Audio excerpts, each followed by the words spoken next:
पहुंचे कैलाश। बहुत समय के बाद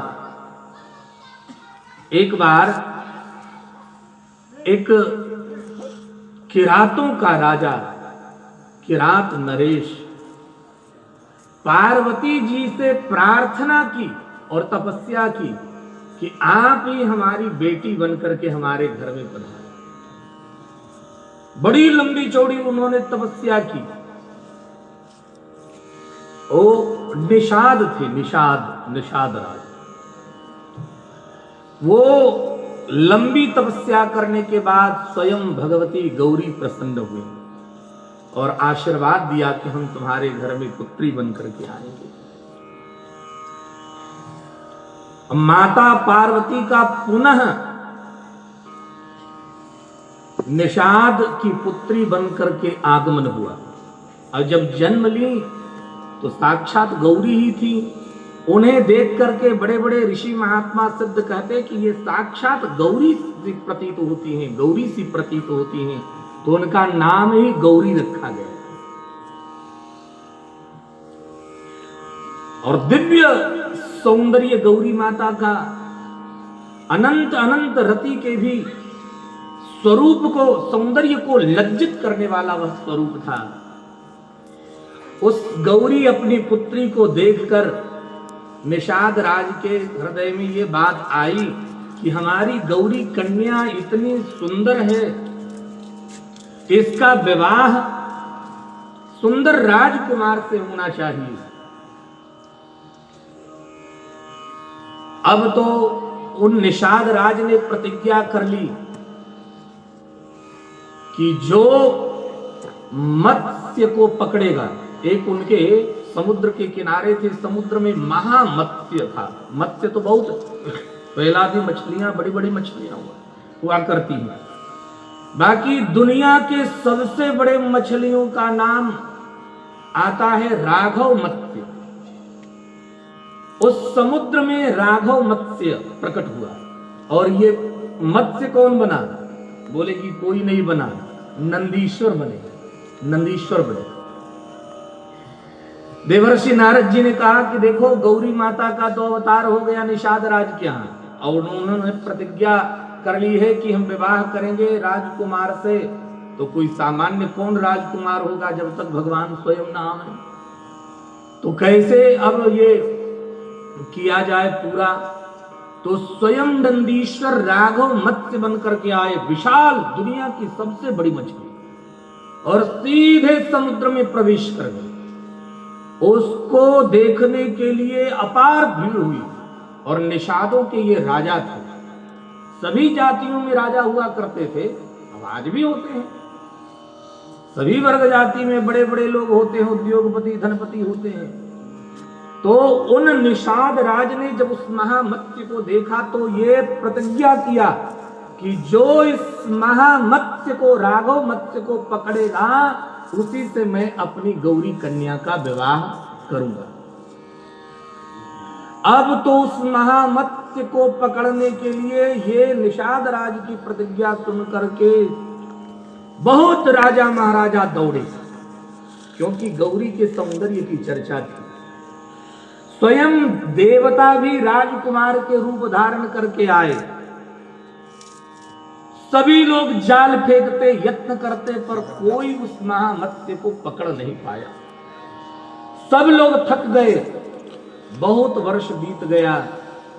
तब तो निषाद राज को बड़ी चिंता हुई कि हमने प्रतिज्ञा भी ले ली और कोई ऐसा नहीं है कि जो इस महामत्स्य को पकड़ सके। जो महामत्स्य को पकड़ने जाता है तो महामत्स्य अपने पूंछ से ऐसा थपाका लगाता है कि व्यक्ति वही धड़ाम से गिर जाए, किसी की हिम्मत ही नहीं पड़ती। बड़ी बड़ी नाव लेकर के लोग जाते हैं उसे पकड़ने, अपनी पूंछ के झटके से ही बड़े बड़े नाव को भी पलट देता है वो महामत्स्य। सब लोग थक गए, पकड़ नहीं पाए। अब क्या होगा? बड़े दुखी हुए निषाद राज और भगवान से उन्होंने प्रार्थना की कि हे नाथ, कुछ उपाय करो जिससे हमारी प्रतिज्ञा की रक्षा हो। तो देवर्षि नारद जी ने विनती की कि प्रभु, निषाद राज दुखी हैं, और गौरी माता अब विवाह के योग्य हो गई, उन्हें स्वीकार करो। तो भगवान ने देखा कि अब गौरी चली गई हैं, हमारा भी मन नहीं लगता है, तो चलो विवाह करना। भोलेनाथ को भी विवाह की उत्सुकता रहती है जी, एक दो विवाह से मन नहीं मानता है। जैसे कृष्ण भगवान को एक दो विवाह कर लेने के बाद भी संतुष्टि नहीं होती थी, जहां देखे वही विवाह शुरू। वैसे भोलेनाथ भी बड़े कौतुकी हैं, इनको भी विवाह की पड़ी हुई थी। इन्होंने कहा कि ठीक है चलो हम आ रहे हैं। अब तो देखिए भोलेनाथ, देवता जो होते हैं ना हमेशा किशोरावस्था में रहते हैं। दाढ़ी मूछ देवताओं की नहीं होती है, शंकर भगवान की भी नहीं है, क्योंकि किशोरावस्था में रहते हैं, देवता हैं। अब गोरे तो है ही है, गोराई तो इनकी प्रसिद्ध है। कर्पूर गौरम, कर्पूर के समान गौर भोलेनाथ हैं। और लाल लाल अधरोष्ठ है, सुंदर चंद्रमा के समान ललाट है, शंख के समान ग्रीवा है, सुंदर सुडौल शरीर है, बढ़िया सुंदर कान, सुंदर नासिका, तिल पुष्प समम नासा, तिल के पुष्प के समान सुंदर नासिका, बड़े बड़े कमानदार भौं, सुंदर प्यारी कजरारी आंखें और गौर वर्ण, और गाल भगवान का लग रहा है जैसे काश्मीरी सेब हो। हाँ, ललाई उस पर है। अब इतने सुंदर लग रहे हैं। आज शंकर भगवान ने श्रृंगार किसी से नहीं करवाया, कल तो गणों ने श्रृंगार किया था, पर आज स्वयं ये सज रहे हैं। और सज कैसे रह रहे हैं?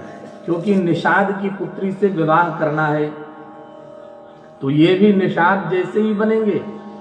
तो आज भगवान भोलेनाथ ने जटा को छुपा लिया और यहां एक पट्टी बांधा है, यहां एक पट्टी बांध लिया और धोती बांधी है, और हाथ में एक जाल लिया, बड़ी जाल, यहां कंधे के ऊपर जाल लिया है, और बढ़िया सुंदर काजल उन्होंने लगाया, काजल लगाया, और मोटे मोटे मोतियों के माला पहन लिए, शंख के माला और न जाने क्या क्या माला पहन करके शंकर भगवान और जाल को ऐसे घुमाते घुमाते घुमाते कैलाश से उतरे हैं।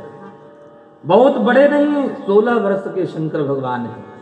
किरात वेश में भगवान स्वयं आए हैं। जाल को जोर जोर से घुमाया है, और जब आ करके समुद्र के तट पर जाल को घुमाया तो लोगों ने देखा, देवता भी देख रहे हैं आकाश से। आज ऐसा लग रहा था कि स्वयं विष्णु भगवान अपने सुदर्शन चक्र को चला रहे हैं। इस तरीके से जाल को भगवान शंकर घुमा रहे थे। अद्भुत शोभा हो रही थी। हल्ला हो गया निषाद राज के नगर में कि कोई राजकुमार आया है, राजकुमार आया है, बहुत बड़ी जाल लेकर आया है, और वो कहता है कि इस महामत्स्य को हम पकड़ेंगे। निषाद राज ने कहा कि बड़े बड़े पकड़ने वाले तो चले गए, अब ये छोरा 16 वर्ष का क्या पकड़ेगा। पर चलो, हंसी तो हो ही रही है, थोड़ा और देख लेते हैं आगे बढ़कर।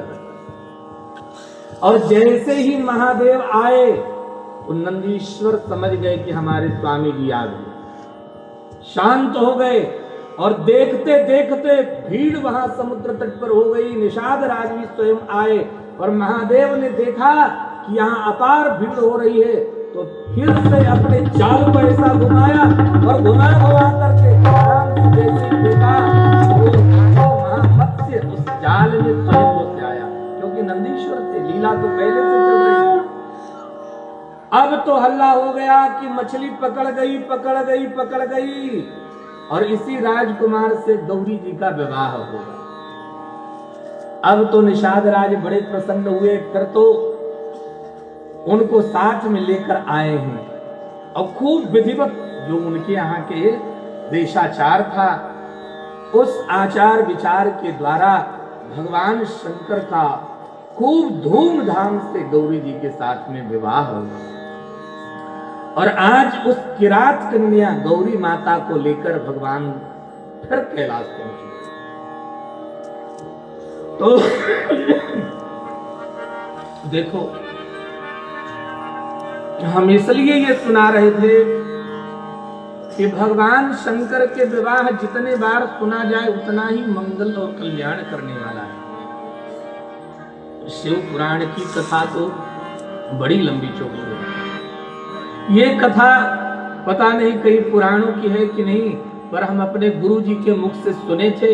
कुछ ध्यान है, क्योंकि हमारी स्मृति भी उतनी तेज नहीं है, बाकी कुछ ध्यान था, इसलिए हम सोचे कि ये भी आपको सुनाई देते हैं। क्योंकि ये कथा कहीं न हमको पढ़ने को मिली, बाबा हो सकता है पढ़े होते। हाँ, तो ये अद्भुत कथा है और हमारे स्वामी जी सुनाते थे बहुत विस्तार पूर्वक, तो आप लोगों ने भी सुना। ये भगवान शंकर का विवाह हम सबका कल्याण करे, मंगल करे। तो आइए हम लोग एक और गौरी विवाह का गीत सुने, उसके